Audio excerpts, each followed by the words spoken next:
Please go ahead. Okay, to click. Okay, so I hope everybody's hearing me correctly. I'm just maybe reshaping my screen so that I can monitor the chat. So feel free to ask questions or to interrupt me during the talk, of course. No problem. So thanks, Jean-Bernard, for the introduction. It's really a pleasure to be here.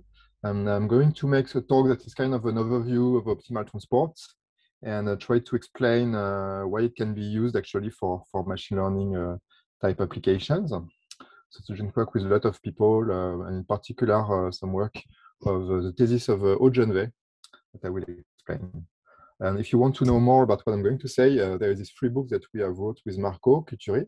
So feel free to download it. It's a free PDF, and you will learn much more than what I would say today, of course. So maybe a bit of motivation of why we want to do maybe optimal transport, but also why do we want to manipulate density distribution? I would say everywhere in science, starting from imaging, but also more recently machine learnings, you're going to have to manipulate and modify distribution of points or distribution of mass or distribution of probability. You can think in low dimension, for instance, the color of images or the shape if you want to do medical image registration. And more recently in machine learning, this is this important idea that you want to model data set as point cloud. For instance, a lot of recent breakthrough in natural language processing actually represents sentences as a distribution of words in some embedding space. And actually the most efficient architecture, which are called transformer, are exactly doing this, are modifying position of point cloud in order to recognize or translate sentences from one language to another one. And also, let's say in computer vision, for instance, one of the key goals is to do unsupervised learning, so to model large collection of points to try to have some kind of a parametric distribution for the data in order to resample new images, for instance, or to do more complicated tasks. And you view this collection of images as a distribution of points in a huge dimensional space. So more or less what you want to do in all these applications is density fitting or template matching or parameter estimation, which corresponds to trying to fit some parametric model of density, alpha, that depend on some parameter theta. So typically in machine learning, theta is going to be a deep network. And you want to deform, if you want, these templates so that it becomes as close as possible to the data set. Okay? So this is more or less a density fitting problem. And the goal of my talk is to express what should be the discrepancy capital D that you would like to use in order to compare these two distributions together, the model and the empirical distribution of the data. So, and the key idea of optimal transport is basically that these distributions, they don't live in an abstract space, they are embedded into some metric space. Could be the Euclidean space, could be a surface with a geodesic distance, could be a latent space for the language modelings. And optimal transport is here to transfer this distance that here is written little d between pairs of points to a distance between group of points, or more generally, probability distribution. So the take-home message is you should view optimal transport as an automatic method to lift a distance between points to a distance between distribution. It's as simple as this. But of course, the key question is how do you compute this distance capital D? How can you do this efficiently? And also what's happening in high dimension where the dimension becomes very, very large, so you get some statistical problem to actually estimate precisely these distances. These are the two questions I want to address. So first, I'll start by some kind of historical account for this problem. And the oldest, I would say, reference to this is Monge problem, which is the question if you have two groups of points and you want to find a bijection or a permutation, sigma, in order to minimize the total amount of transportation between the two clouds. And for Monge, it was really like a military application problem where he wanted to transfer, let's say, pile of sand, but this is a very general problem. It's a combinatorial optimization problem. And the key issue here, of course, is the number of possible permutation is huge. So you get an exponential number of such permutations. So it's typically impossible to compute as written here the solution. So Monge was not able to crack the problem. And in fact, nobody was able to crack it for almost 200 years. So it was really like left as an open problem by Monge. And more than it's just not that it's only computationally infeasible, it's also maybe not the right way to look at the problem. What happens if you don't have the same number of points? I mean, in application, you would never have exactly the same amount of points. What if you have some weights on the points? Maybe some points weighs more than another one, okay? And you'd like to take this into account. So the key idea here is the idea of relaxation, of convex relaxation that was introduced by Kantorovich, that will basically allow the method to split mass. You would allow your transportation to take one point, to split it into two parts and map it to 2 points. And this is really a great idea, of course. And this is the idea of Kantorovich, which led to the Nobel Prize, actually, of Kantorovich in the 70s for this discovery. So now the general question is even more general than Monge, is you have points and you have mass on these points, AI and BJ, which are probability distribution on the set of points. And here I would only write things in discrete, for discrete cases, discrete distribution. But in fact, everything that I would say for points is also valid for arbitrary distribution with possibly a continuous density. But for the sake of simplicity, I would just write things in discrete because it's a bit more simple. And now the genius of Kantorovich is to describe this movement of mass, not by a bijection, of course, because then you cannot split the mass, but by what Kantorovich called a coupling, or a transportation plan, a plan meaning planification of economy. So it's really a notion of economic planning, where you got an array of numbers now, and each time you put a non-zero element in this array P, so if Pij is non-zero, it means you transfer some mass from AI to Bj. Okay, so before Monge was asking for this array of number to be a permutation matrix because you cannot have two non-zero elements in a row. So you only have a single non-zero element in each row and in each column. But now here, if you look at the second row, for instance, you see that there is 2 purple dots, which mean that the mass of this point is going to be split into 2 parts and mapped to 2 different locations.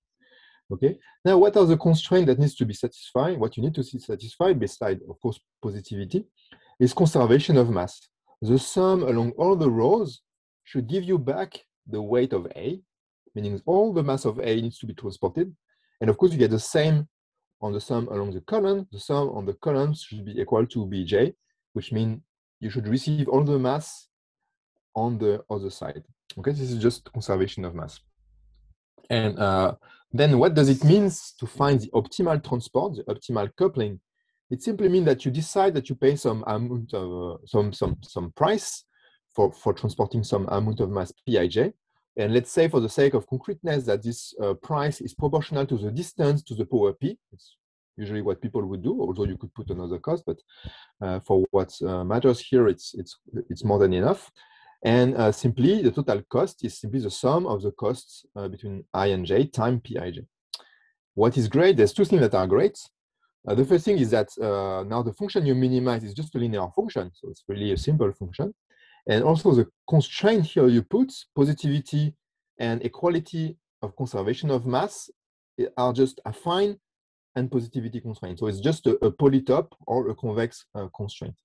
So you see now, what you just discovered is linear programming. So in fact, this proposal of Kantorovich is the birth of modern optimization, is the birth of linear programming, where you minimize the linear function under linear equality and inequality. Okay, and for the sake of simplicity, to have more compact notation, you see that the conservation of mass, so sum along the row, I simply denote it as P times the vector 1, sums along the rows, is equal to A. So it's really like very nice that you can write all the equation of transportation using matrices and matrix vector multiplication. But okay, it's just standard linear programming. So if you know about linear programming, you are really just observing a classical linear program. So what is, of course, I mean, why are we speaking now about this problem? It's because not only Kantorovich made huge progress in terms of modeling and also mathematics, but at the same time, there was George Dantzig that proposed the simplex algorithm, which turns out to be super efficient. I mean, actually working really well to solve this kind of problem.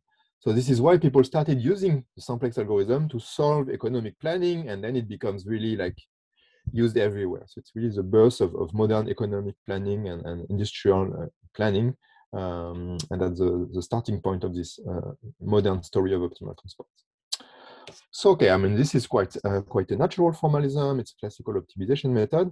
Why all the fuzz about this? Why is it actually useful? Well, it's useful because you get this economic planning, you get the capital P. But I think what is even more deep and important from a mathematical perspective, and also for data science, is that the cost induced by this optimization problem, if you measure the amount of mass you need to transport at optimality, if you raise it to the power 1 over p, you get the Wasserstein distance, which is a distance first. So first, it means that this quantity, W, is 0 if and only if A is equal to B. So, I mean, maybe it's not obvious from the definition, but the proof is not so complicated.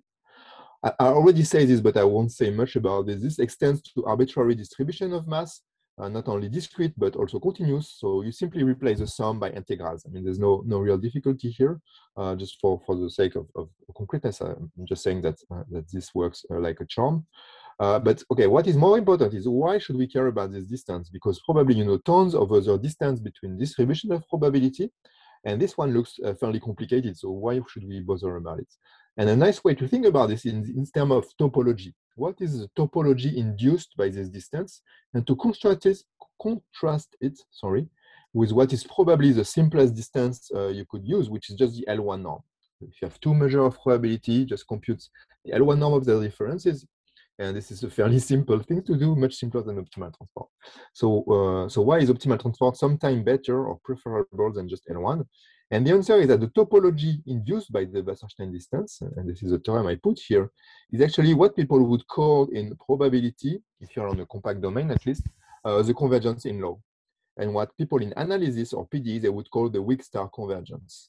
And here I put the definition, if you want to know more about this. And the definition of convergence in law is basically convergence of all the integrals. You would say that a measure or a distribution converges to another one if all possible expectation against continuous function converges. So you see, it's not a pointwise convergence. It's really like a weak convergence. You look at convergence through the prism of integration against continuous functions. So it's not a local notion. And a way to get a glimpse or to understand intuitively what is weak convergence or convergence in law is just to look at what happened for a single Dirac mass that would progressively shift toward another one. And if you look at what does it mean for a single Dirac to converge to another one, all its possible expectations converge, it means that the position of the Dirac actually converge to the limit position. A very intuitive and geometric notion of convergence. But now look at what happened for the total variation for the L1 norm. If two Dirac are not at the same position, even if they converge geometrically, for the total variation, their distance is basically 2. So the total variation or the L1 norm is what is called the strong topology. And for the strong topology, one Dirac never converges to another one, which might be weird at first look. But really, L1 norm is not the good notion in terms of geometry.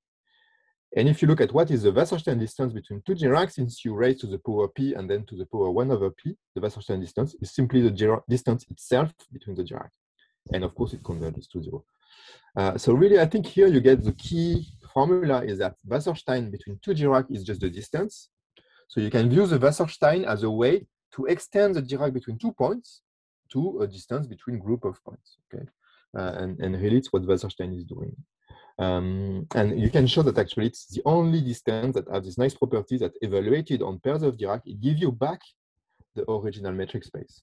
Okay, so you get the original metric space and you lift it to the space of probability distribution and you get a nice distance. Well, I hope I'm selling you correctly Wasserstein, but it's really the correct insight to get about it. I won't describe all the algorithms you can use to compute them. There's many methods, starting by just the simplex algorithm that already works great. For groups of points, discrete group of points, you can use the very famous Hungarian algorithm. And the bottom line, the take-home message is the complexity is n cubed, more or less. Okay, so optimal transport, if you want to compute with infinite precision, it costs you n cubed, which is good if you think n cubed is small. If n is very large, it's actually very bad. So it's really it works great for not so large problems, like up to, let's say, 10,000 points, it's still possible.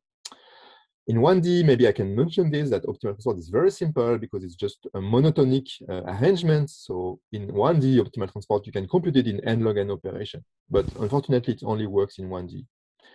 For W1, for when you take p equal 1 and the space is just Euclidean space, there's also nice method, but I won't speak about this. It's related to main cost flow algorithm for those who want to know more about this. You can read in the book. It's also connected to partial differential equation, and I won't describe it, but in case you are interested, there is very nice connection with Monge-Ampère equation. And this was also connected by Jean-David Benamou and Yann Brenier to Hamilton-Jacobi equation, Econal equation, and so on. So there's very nice connection, but unfortunately, it's quite hard to solve numerically. And last things to mention is a nice series of work by Quentin Mérigot and collaborators that connects optimal transport to basically Voronoi cells, so computation of Voronoi cells. So you get very, very efficient algorithm, only in the case where the cost is the Euclidean cost and it's in 2D or 3D. So for some special case, let's say the problem is really easy to solve, or at least there are efficient solvers. Now, the point I want to raise here is in many applications in data science, statistics, machine learning, you don't really care about high precision computation of optimal transport. You're perfectly fine with like a rough approximation, but what you want is a super fast algorithm. And you also want an algorithm that works great in high dimension, or at least has some favorable property, which is what I'm going to discuss next. So next, I'm going to describe an algorithm that works in very different scenarios. It works in high dimension when you don't want very high precision. So it's kind of the opposite of the situation you would need to use if you are solving PDE. Okay, so just to mention this. So what is this magic algorithm? Actually, it's not magic, it's very old. It's even older than optimal transport, because this was somehow invented, of course, not for computer science, but for quantum statistical mechanics by Schrödinger. And the idea is very simple, is you simply take the original Kantorovich formulation and you add epsilon times the entropy. And when I say entropy here, it's just the classical Shannon-Boltzmann entropy, which is just Pij log of Pij, and you sum over all the Ij. So you penalize epsilon times the entropy. Now maybe a way, and this is just an approximation if you want of the original problem, but let's say that Schrödinger, of course, introduces this for statistical mechanics. So in the mind of Schrödinger, it was really motivated by the movement of gas. But here, okay, I'm not at all interested in statistical mechanics. So for me, it's more like a method to approximate or improve the quality of optimal transport. Let's look at what's happened in practice. If you take the temperature to 0, epsilon 0, you get back optimal transport. And in the case of two group of points, so for Schrödinger, it was particles of gas. For us, it's two group of points. You can show that actually the optimal transport in this case is simply the Monge solution. It's a bijection. And this is a famous theorem by Birkhoff and Froneman that actually proved this. And when you increase epsilon, what happens is you raise the temperature. And here I'm displaying a little segment. Each time there is an element in this matrix Pij that is larger than 10 to the minus 3. Okay, because as soon as epsilon is non-zero, you can show that Pij is non-zero everywhere. So what I look here are simply those connections that are strong enough. And what you can see is as epsilon increases, you get more and more connection. So temperature rise, number of connection increases. It's very natural. And the key take-home message here is this: increasing the temperature has two important benefits. You win on both sides. First of all, the algorithm would be much faster. What I'm going to describe is as you increase epsilon, of course, you're less close to optimal transport, but the good news is the algorithms are faster. And also from a statistical perspective, the solution becomes much, much more stable. So in high dimension, it would mean it's much more stable, so it works better instead of in terms of statistical efficiently, which I'm going to explain next. So also in high dimension, it's very important to increase the temperature. So the motto of this talk is, in high dimension, increase the temperature. It's fundamental. Okay, and it's really something that you find everywhere in machine learning. In high dimension, you need diffusion, you need to smooth things, otherwise you're doomed because of the curse of dimensionality. Okay, so you win on both sides, what I'm going to explain. Now let's have a look at the algorithmic side. And here I would like to connect, so this is the whole problem of Schrödinger. And here we will connect this to an algorithm that is even older. You can trace this algorithm up to the beginning of the 20th century, where people didn't have computer, but they needed to do this kind of task on arrays of number, and they would do this with pen and paper and pencils. And of course, here we're doing this with a computer, but it's fascinating to see how old this type of idea are. And the idea is very simple, is you look at basically optimality condition. So since we have a constraint problem because of the conservation of mass, you need to add two Lagrange multiplier, U and V, to account for the two set of constraints, and a very simple proposition, which is basically what you have in maximum entropy method, because this is just maximum entropy method if you do statistics, is you are a solution if and only if, of course, you satisfy the constraint, but furthermore, the solution capital P can be written in exponential format, in what is called a Gibbs kernel format. What is the Gibbs kernel? Here, capital K is just exponential of minus the cost divided by epsilon. So if you think about the Euclidean cost, and P is 2, capital K is just a Gaussian matrix. So you should be able, if you are a solution, to be scaling a Gibbs kernel to the constraint. What does it mean to scale the Gibbs kernel through the Lagrange multiplier? It simply means that you should multiply your capital K kernel on the rows by U. So you see the UI, they multiply the row, and the Vj, they multiply the column, which is called matrix scaling. So solving this Schrödinger problem is the same as finding a solution to the celebrated matrix scaling problem. So in most of the time, this problem is when A and B are 1, which means that the matrix should be bistochastic. That is a very famous problem. Can you scale a matrix to bistochasticity? Can you multiply the matrix rows and the column by just a scalar number so that the new matrix become bistochastic? And this simple proposition says, yes, you can, and it's unique. There is a unique way to scale a matrix, simply because the original problem is a strictly convex problem, so it has a single solution. Of course, the good question is not can you do it, but how do you do it? How do you find the U and the V, which is what matters for us? Well, just write this very simple equation. Scaling a matrix is simply multiplying on the left and on the right by a diagonal matrix, okay? Positive or positive coefficient. Now you look at the first constraints of conservation of mass, which means you multiply this matrix by 1, by a vector of 1. And you discover a very beautiful and simple formula that U multiplied by KV should be equal to A. So when I write a little dot with a circle, it's simply multiplication of two vectors together. So be careful here. You need to multiply the vector U by the vector KV, so pointwise multiplication. And when I say KV, it's really K times V, matrix vector multiplication. Of course, you do this in the other direction for the column, and you get almost the same equation, but U and V, of course, are exchanged. And now you discover a nice equation is that solving this Schrödinger problem, so if you want solving approximately optimal transport, is the same as solving two equations with two unknowns, which are just polynomial equations of degree 2. Of course, the difficulty is it's a high-dimensional polynomial, so it's not so obvious. How can you solve this equation, at least intuitively? Of course, if you give me V, I can solve the first equation by simply dividing everything by KV. So I can update U by A divided by KV. And this will solve my first equation. But now you see the problem, it's like a chicken and egg problem or a fixed point problem.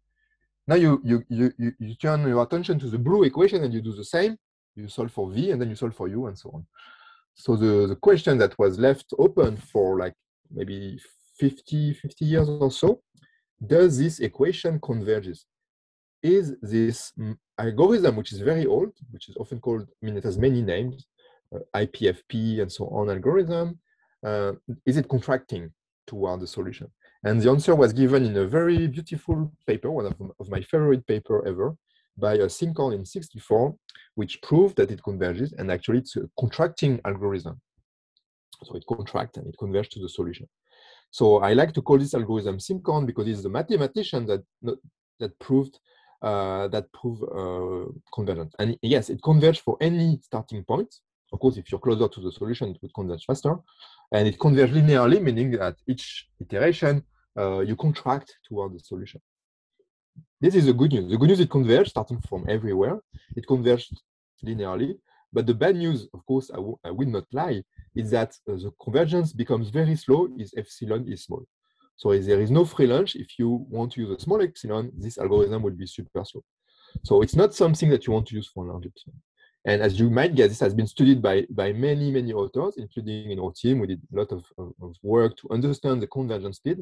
But just to roughly summarize like tens and tens of papers on this subject, if you want to use Sinkhorn to get an epsilon accurate solution of the optimal transport. It's not necessarily what you want to do. Maybe you want to use it just for its own sake. But if you're interested in approximating optimal transport and you want to control an error epsilon, you need to do roughly 1 over epsilon square iteration.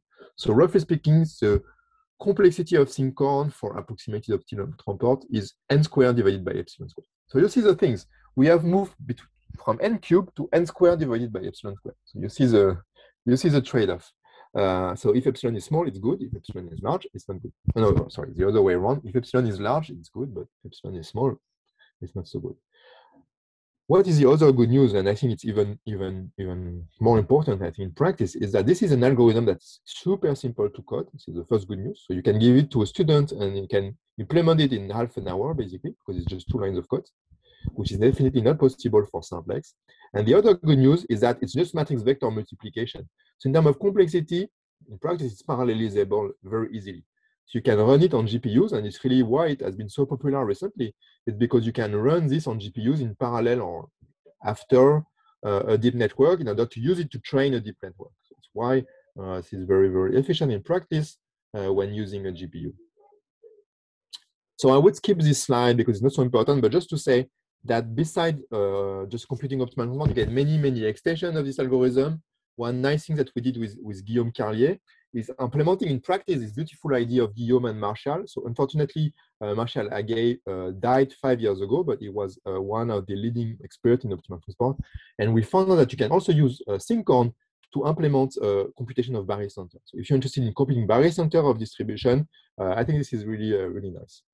And there is other things that you can extend SYNCORN to, but this is just an example that you could use SYNCORN for other tasks than just computation of optimal transport. Okay, so now let's move on to its actual use in high dimension. And the first thing is that actually it's a bad news, is that if you use SYNCORN like this, you could run into a big problems. Because what happens is if epsilon is not 0, actually the cost of the Schrödinger problem is not a distance because you're adding the entropy. So it's actually non-zero when alpha is equal to beta, when the two distributions are equal. And in fact, if you look at what happened as epsilon increases, it's become worse and worse. In particular, if you look at the optimal distribution alpha, which is the closest from beta, you see that it's going to shrink toward the center of mass, sorry. And we call this a bias toward, if you want, the mean, which in practice, it's of course a huge issue if you want to use it for machine learning or other tasks.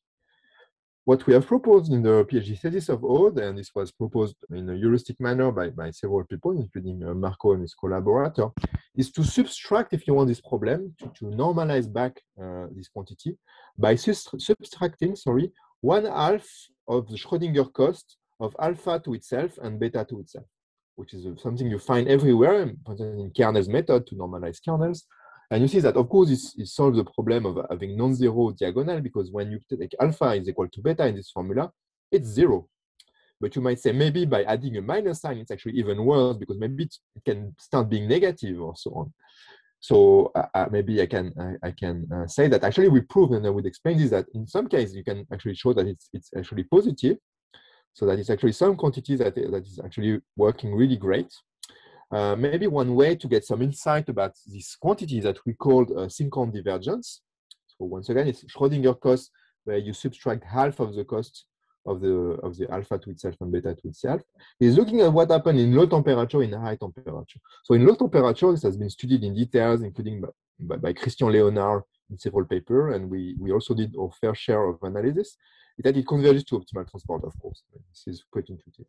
What is maybe less intuitive is as epsilon goes to plus infinity, when the temperature becomes large, you converge to a Euclidean norm.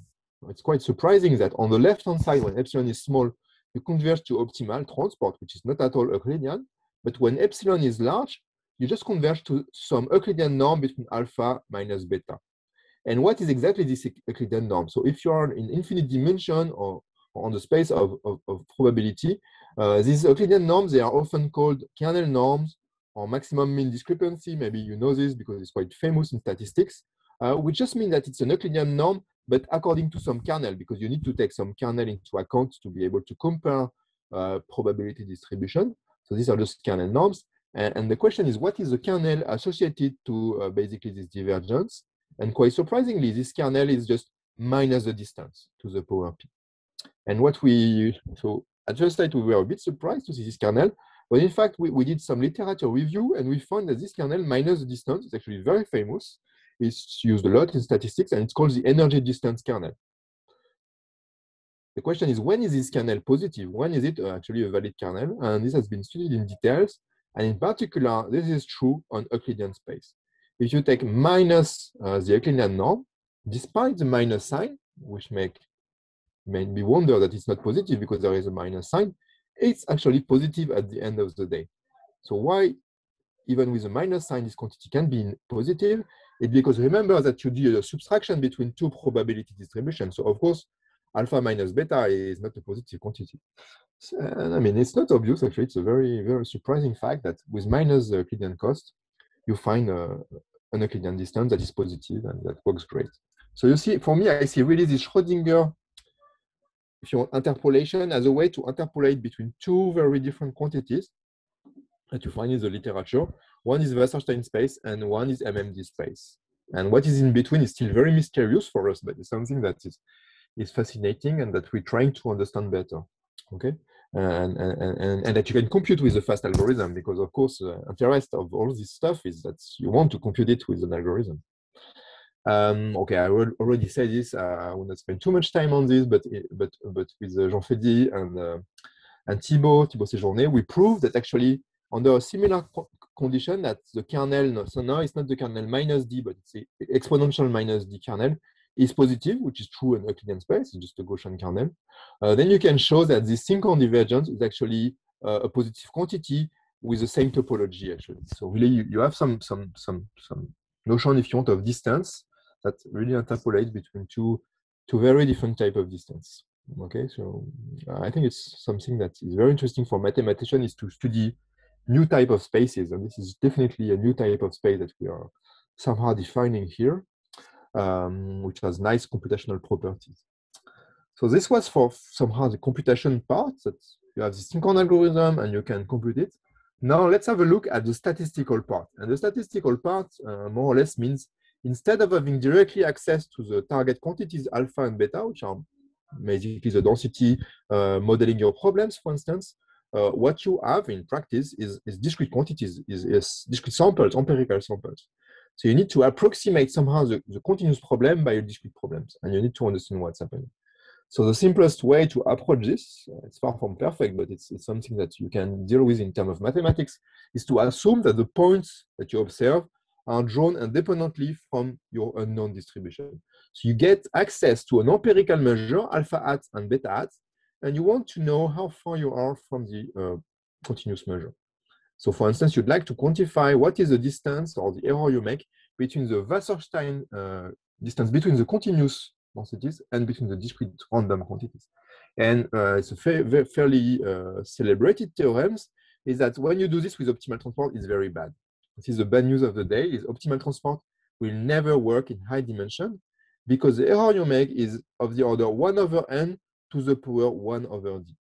So if you want, the impact of the dimension on the error is exponential, what people would call curse of dimensionality. So curse of dimensionality refers usually to the fact that the quantity you want to control is raised to the power d, so it's like very, very bad. Okay, so even if d is 10, this 1 over n to the power 1 over 10 would be like super huge, so the error you make would be enormous. Even if the density are very simple, if you have two cubes in high dimension, but you only observe points, from a Wasserstein perspective, it's impossible to guess these are the same cubes, for instance, because you are in high dimension.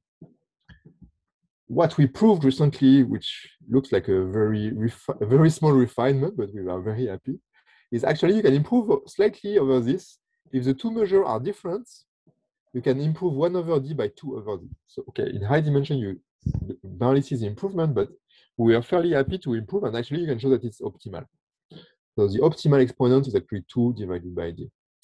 And recently, there is a nice paper by Jonathan Weed and collaborator that extended this, because I didn't say, but this was only, we proved it only for p equal 2, so Wasserstein p.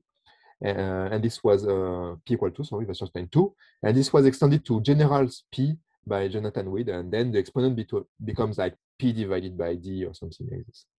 But it's still very bad in very high dimension. At the other end of the spectrum, if you look at these kernel norms, Euclidean norms, things are much better because this is just Monte Carlo method. You want to approximate an integral by a sum and by a random sum and the rule of thumb for Monte Carlo is that the error you make in terms of decay is independent of the dimension. And the error you make is typically of the order 1 over square root of n. Much better. Of course, it's a bit cheating because in the big O notation, everything is hidden. So the big O, the constant might still be huge, but in terms of decay, you don't see the dimension. So it's something that is tractable in high dimension. Now the question we ask, and this is basically the PhD thesis of Aude, is what happened for the synchron divergence? And you might guess, since I told you that they are interpolating between the two, that the sample complexity or the statistical complexity will interpolate between the two, which is basically the theorem she proved, is that as soon as epsilon is strictly positive, the decay of the error becomes independent of the dimension. This is the good news. But the bad news, there's no free lunch, is that the dependency on the dimension, of course, will impact the constant and will explode as epsilon goes to 0, and the rate of explosion is epsilon to the power minus d divided by 2. It's like a no free lunch theorem, because if you want to use synchron, so this last bound, to actually approximate the optimal transport, it's doomed to fail because you will need to use small epsilon, so it will not work. So really, it's not the theorem that tells you synchron is a good way to approximate optimal transport. It's just telling you that synchron or Schrodinger, if you want to compute it, you can in high dimension if epsilon is not too small. Of course, now the remaining question, I mean, is almost like scratching the surface, because the good question is, here I show you different quantities. Some you can compute, some you cannot. Then the question is, if you compute this quantity and you use them in practice for machine learning, would it solve your problem or not? So this we don't know. I mean, we just observe in practice that sometimes synchron works, but we have no theory for why it works for some particular application. So, but at least it's a quantity that you could hope to compute. So somehow it goes in the good direction. Okay. And I would like to conclude basically this talk by explaining a bit what people would do in machine learning. And as a disclaimer, now there is no mathematics anymore. So this is the end of the theory. And now we're entering the world of deep learning, which is mostly like practical stuff, where you would use optimal transport to train deep networks. But of course, you cannot, I mean, up to now, there is almost no theory about what's happened. I mean, can you prove that the network is actually trained correctly and so on? Right? Maybe just a recap of what we want to do. We want to do model fitting. We want to find the optimal theta. What people would do in practice from ages, I mean, from the start of statistics, is setting up statistical estimation problems. You would, for instance, model the points are being independently drawn from some densities, and you would also some distribution, and you won't typically assume that that the model alpha theta has a density, let's call it rho, with respect to maybe the Lebesgue measure. So if you think about the Gaussian measure, for instance, then rho would be an exponential. But more generally, you make this very strong hypothesis. And now you maximize the likelihood, or minimize minus the log of the likelihood. So you would minimize minus the sum of the log of rho theta evaluated at xi. And I think a nice way to think about maximum likelihood estimate is if you take a very, very large number of points in xi, so it's the density distribution beta, if you want, becomes more and more dense. In the limit, the sum will become an integral, and what you are actually minimizing is the Kullback-Leibler divergence, or the relative entropy, between your data and your model. So maximum likelihood is just about minimizing a relative entropy. I don't know if it makes sense, but to me, really, I think it's a good way to understand intuitively what maximum likelihood is doing. It's basically relative entropy fitting. What is the problem? Of course, the problem is log of 0. Okay, just to put it brutally, log of 0 is a problem. What happens if rho becomes 0? Or more generally, what happens if your distribution or your measure alpha theta doesn't have a density with respect to the same fixed distribution? So for Gaussian, it works, but for more complex data set, it might not work. And the typical case where this failed in modern deep learning is when you do what people call generative models. So generative model, in this case, you don't give the equation for rho. What you give is actually the generation process for the model. You say you start by a low dimensional distribution, let's say uniform distribution or a Gaussian distribution in low dimensional latent space, and then you sample point randomly, and then you use the deep networks, G of theta here, to push forward to send this point toward the high dimensional space. So the actual distribution alpha in terms of probability distribution is actually the push forward measure of the low dimensional latent distribution. And of course, when you move theta, you would see that this high dimensional distribution will move, but this would be very complex. And in particular, there's no way it could be have a density with respect to the Lebesgue measure, for instance. So it's typically a case where maximum likelihood will fail. And the cure for this, and people know this, of course, is to regularize the likelihood estimate. So to replace Kullback-Leibler, by somehow a more robust or a smoother notion of difference between two distributions. And here the proposal, which of course is not our proposal, it's fairly obvious, is to use an optimal transport loss instead of Kullback-Leibler. And this will cure, of course, and you would have a well-posed problem. Unfortunately, so I will not have time to describe in detail deep networks. Just to say a few words with a supervised learning, if you want, a deep network would be used to transform a high dimensional vector, for instance, an image, into a latent space of low dimension in order to do classification, typically, or prediction. So the goal in terms of classification would be to do discrimination to go from high dimension to a low dimension. Now, in this generative scenario, it's exactly the opposite. What we do is exactly the opposite. We start by a low dimensional vector and we output a high dimensional image. So somehow people would call this a deconvolutional network or something like this, where you increase progressively the dimension. So more or less you're running the network backward if you want in this type of density scenario, density fitting scenario. Okay, let's skip this. So okay, now the question becomes, how do you do this in practice? So let's recap what you want to do is you want to minimize the Wasserstein distance, or in our case, since we do SYNCHRON, the SYNCHRON divergence between what? Between alpha theta, which is a push forward of a continuous distribution. So alpha theta is typically a continuous distribution in a very high dimensional space, and a discrete distribution beta, but beta is itself very, very large. So you see the complexity of the problem. So how people in machine learning would somehow try to solve the problem is by running stochastic gradient descent. They would replace this continuous or this, if you want, continuous distribution at each step by a discrete distribution by random sampling. Okay, but this is typically a scenario, an energy that we cannot apply the classical theory of stochastic gradient descent because your gradient will be biased, and there's many things that actually are not well understood. So it's more like if you want to say a heuristic, where at each iteration of your algorithm, you draw random points and you replace the continuous Wasserstein distance by a discretized Wasserstein distance, and you do this at each iteration. So I think this is a fairly interesting aspect or mathematical theory that still needs to be done.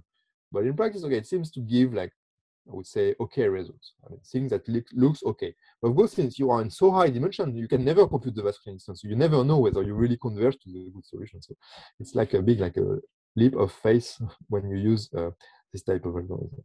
The other thing, but I won't discuss in details, is how do you compute in practice the stochastic gradient descent? How do you compute the gradient of such a complicated function?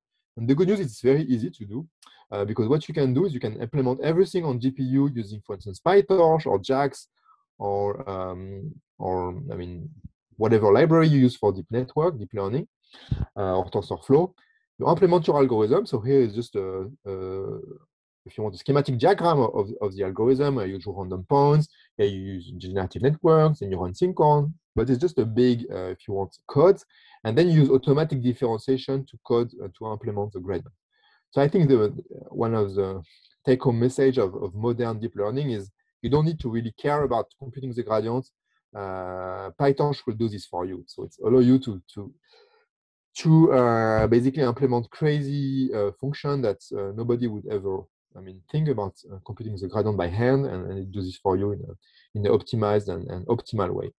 So it's really a lot of fun to code this type of algorithm on GPU and see this working in practice. Let me conclude by some examples. So I would say this is purely heuristic, no theory, just like trying to see what's happening. First, on very simple images, like these are like small digit images, you train your network and it works great. It gives you a new network that can generate new images that looks like new digits. But of course, you don't need optimal transport. There's many methods that could do this, and it's not so spectacular. But at least it works on simple images. Now, if you do this on complex images, it doesn't work.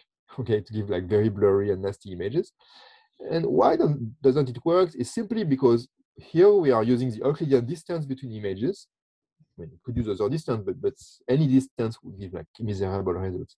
And it's because nobody knows a good way to compare images. Euclidean distance is not a good way to compare images. So really the key contribution or the key innovation was introduced by this guy here, Ian Goodfellow, and other people, of course, is basically the idea that you should also learn a way to discriminate images. You cannot just learn a way to generate images. You also need to learn basically the cost or the distance that you would use to compare two images. And they call this technology or this idea generative adversarial network. And the key word here is adversarial, because you would train the second network, neural networks, in an adversarial way in order not to minimize the Basel distance, but to maximize. So now you want to solve basically a max min or min max, but it's rather a max min, which is kind of a key issue here. You solve a max min where you maximize over the discriminative networks that want to tell apart two images, and you minimize over the generative network in order to minimize the Basel distance. So it's somehow reminiscent, if you want, of game theory, where now you are facing a much more difficult problem of finding an equilibrium between two neural networks. So you see, we started by the optimal transport and we end up into game theory. So you see, it starts to be very, very complicated. But it's really now working great. So it's quite hard to train, but if you know a few tricks, and the first trick is use a powerful training algorithm, not use SGD, use ADAM, which is what people would use, which is a very ugly but working great algorithm. You get very nice high resolution images. Of course, you need to use a lot of compute, so you cannot compute this on a small single GPU. So you need maybe 10 or 20 GPUs to do very impressive things. And this is an example of what people at NVIDIA have done. So it's obviously not done in my group because we only use small GPUs. Well, can achieve impressive results. And this is not the last result. This is a result from 3 years ago, actually. So now they get even more impressive images. And what you are looking at here is not an optimal transport, nothing to do with an optimal transport. It's simply what you do is you trace in the latent space a segment between 2 points. And you look at what is actually this segment when you send it to high dimension through the networks you have trained for the generation process. And you observe images that are fake images, or let's say virtual images, that looks like true images. And they are not typically drawn from your input data set. So they are like new images, if you want. And they look a bit realistic. So not always, but they look like doing something meaningful. So there's no mathematics. It's just like visual inspection that's something happening and something interesting happening. But it's not clear that this is because of optimal transport. It's maybe due to lots of complicated stuff happening inside your neural networks. Okay, so I think this raises a lot more questions that it answers, but it's fairly impressive. So okay, I think it's time to conclude. I'm already running late. Maybe a few take-home message or few things that I like in optimal transport. The first thing that I like is that it has an old history, and I like a lot this idea that you are progressively building on a lot of people's works. Of course, I spoke about Monge, Kantorovich, and Danzig, but maybe the one that should be credited for the rebirth of optimal transport is Yann Brunier, who is a colleague of mine at École Normale, who created the modern theory of optimal transport, who proved a lot of theorems, also with Cedric Villani, that maybe you know, and more recently Alessio Figali, who got the Nobel Prize, field medal, but it's almost the Nobel Prize, for almost 4 years ago now for his contribution to optimal transport. But all these guys, I think they don't really care about high dimension. They basically raise theorems and they don't really look at what happens when the dimension goes to plus infinity, which is one feature that we need when you do machine learning. So I think what we need to do now is a high dimensional theory of optimal transport. How can you break the curse of dimensionality? I've said a few words about Schrödinger, but Schrödinger is definitely a very simple way to do this. So there's probably more clever way to do this that just wait to be discovered by you guys or people in mathematics that needs to introduce new type of transportation in high dimension. One thing that I think was brought to my attention through this idea of generative network is metric learning. In practice, it's not the Euclidean cost that is optimal. You need to train the cost. So how can you do this? And can you do mathematics to study this idea of learning the cost itself? And related to this, there's very nice work by Facundo Memoli, Carl Theodor Sturm, and other mathematicians about this idea of doing optimal transport, but also using ideas, I mean, call this Gromov-Wasserstein, so idea from Gromov, when you have data sets that live in two different spaces. For instance, when you do language modeling, you get two different languages, and the data don't belong to the same metric space, but you still want to do optimal transport between the two spaces. And it turns out that you can do this by extending optimal transport, but then it becomes much more complicated. And in particular, the famous theorem of Yann-Grenier, theorem that tells that basically there exists an optimal map between the two measures. It's not proved yet, so there's many theorems that we don't know how to prove it in the more general case where the data is not in the same space. So what I've told you today is when the data is in the same space, but if they are in two different spaces, things becomes much more complicated. So I hope I get you some interesting open problems to study, and I will stop my talk here. And if you have questions, I'll be very happy to answer the questions. Thank you very much, Gabriel. That was a very nice talk. We can take questions either from the chat in Zoom, or you can maybe raise your hand if you want to ask your question live. So don't be shy. Let's just see. Next question from Johan. Johan, please. Hi. Well, thanks for your talk. I have a very general question about the part where you introduce the entropy theorem, where you propose a Sinkhorn algorithm. So what you actually do is you add, yes, that one. You add minus the entropy. So in that sense, somehow you do a little bit the opposite what you would do with regularization, like ridge regression, where you impose sparseness. Here it's just the opposite. You want higher entropy and yeah. And so at one moment you said it makes it more robust. Mm-hmm. Can you comment a little bit in what sense more robust? Because as you put higher entropy, well, P will get fuller. And so exactly. I can imagine that it's perhaps my intuition is not right, that it's a little bit like the opposite. But in what sense do you refer that it's more robust? Yeah, so it's a great question. So there's many ways to quantify robustness. So a simple way to look at robustness, and it's exactly the idea of ridge regression, because ridge regression, you add a square penalty. So here I'm adding an entropic penalty, so P log P, but I can just add P square. So the idea of ridge regression, or the idea here of Schrödinger, is the same idea, is you penalize with a strictly convex function, and then you get a unique solution. So if you take epsilon equals 0, for instance, you get a linear program whose solution might not even be unique, okay? So which means that if you modify a little bit some parameter in your problem, let's say A and B, the capital P solution might not be even unique, or even if it's unique, it might not be very smooth. So here, by adding an entropy, somehow you force the dependency between your input and your output to be very smooth.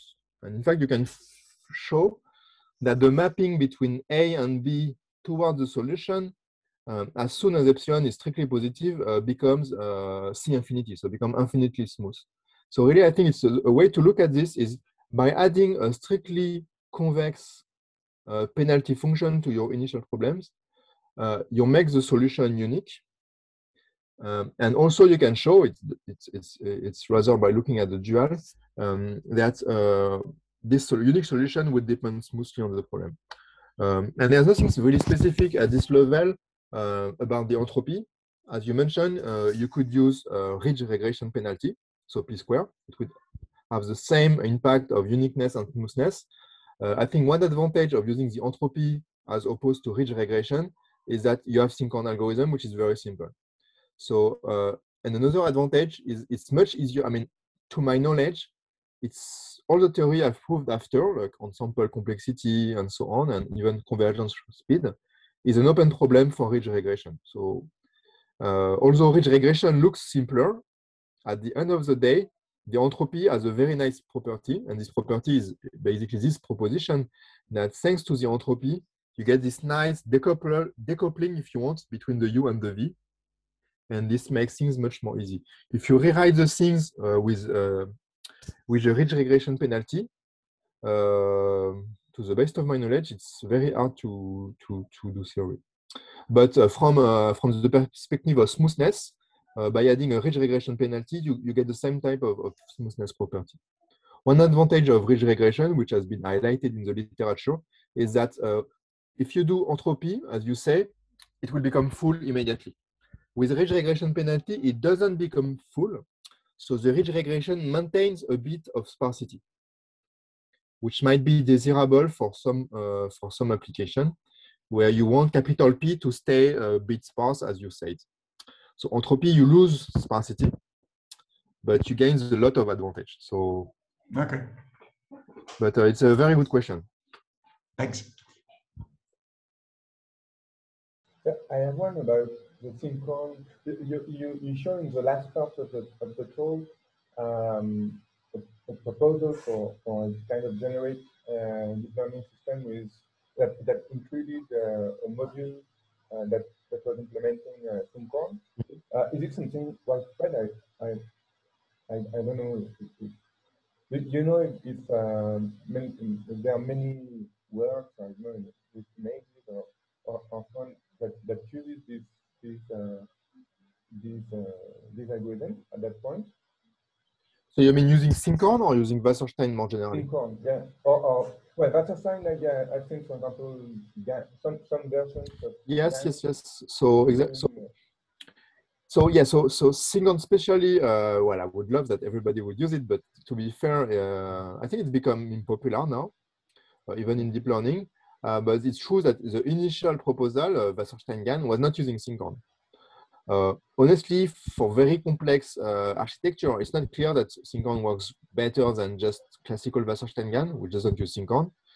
And I think, to be fair, it's very complicated even to say what does it mean to work better. How do you evaluate that one algorithm works better? So there are a lot of, like, I would say ad hoc quantities, but it's fairly heuristic. So even answering what does it mean to work better is not obvious. So you can use Wasserstein-GAN, you can use synchron. You observe, I mean, different images, and they both look great or bad or whatever. So I would say it's rather a matter of taste. In terms of complexity, with synchron, you get complexity that is on par to Wasserstein-GAN. What I like with synchron is a bit better. I mean, it's easier to control what you're doing. So I would say for more simple problem in lower dimension, or maybe for more specific application, maybe it's a bit easier to actually have something that you can compute, I would say, with high accuracy. It would be my feeling. But yeah, there's many ideas that, I mean, maybe not using synchron, but some other proxies like Wasserstein-GAN. Okay, I don't have really an answer to tell you, but maybe synchron is a bit more, I mean, I would say flexible and also simpler to control, especially if you don't want to do deep learning. And there's many statistical problems where you don't want to use deep learning and you just want to do a statistical estimation of for some low-dimensional model, and then synchron works great and I mean, works reasonably well. And it would make sense, for example, to use it with VAEs or I mean, other kind of generative models. So VAE is fairly different. You can also view VAE as somehow mimicking some kind of transportation problem. I think it's rather a matter of, I don't know if it's taste, but VAE is a problem with vanilla VAE. So then you can have like very complex extension to VAEs, is that it doesn't really work for images. It gives like very blurry images. So people at least a few years ago, they moved away from VAE. And now you have like other extension of VAE that seems to work well, but it requires a fairly high amount of sophisticated also extension. But VAE is a different story, I would say. But there's a question of the chat by Fleur. So a good question. No, I don't think Wasserstein 2 is the best thing to do at all. Actually, for the simulation, we did like almost like Wasserstein 1. I think actually Wasserstein 2 is not a good choice for data science because it gives a lot of weight to distances that are very long because of the X-square behavior. So at least for data science, I think it's very dangerous because it means if you have some outliers in your data set, you might want to give a huge of impact to the outlier. So I would actually rather recommend using P between, I would say, 1 and 1.3 or something like this. And some people actually use P smaller than 1. For some application, it's actually a way to actually be very robust to outlier. And one reason why you might prefer Wasserstein 2 is because for some application, it has a lot of very good properties. It's a geodesic space. It's related to fluid dynamics. You get connection to PDEs and so on. So it really depends on what you want to do. But I would say for pure data science, maybe the Wasserstein 1 is the best, or maybe Wasserstein 1.2. I think it's what we use for this type of simulation. But actually, it's not so important. Thank you. Is there any more questions from the audience? Nobody raising his hand or using the chat? No, not really. Okay, so if there's no more questions, I would like again to thank you very much for this talk. And let you have dinner, I guess. Yeah, exactly. For me, I would go for dinner. Yeah, it was great. I hope you enjoyed the talk, and thanks for inviting me. Yeah, we hope that someday we can invite you physically. Yeah, I never come to Brazil, so I would love. It's one of my dreams actually. So I hope I could come to visit South America. And if you want to come to Paris, you would be welcome, of course. We have a new building in Normal, so we are very happy. So thank you very much again, and see you, everybody. The next talk will be on October the 12th. So only 3 weeks from now. Okay. So thank you very much again. Bye, everyone.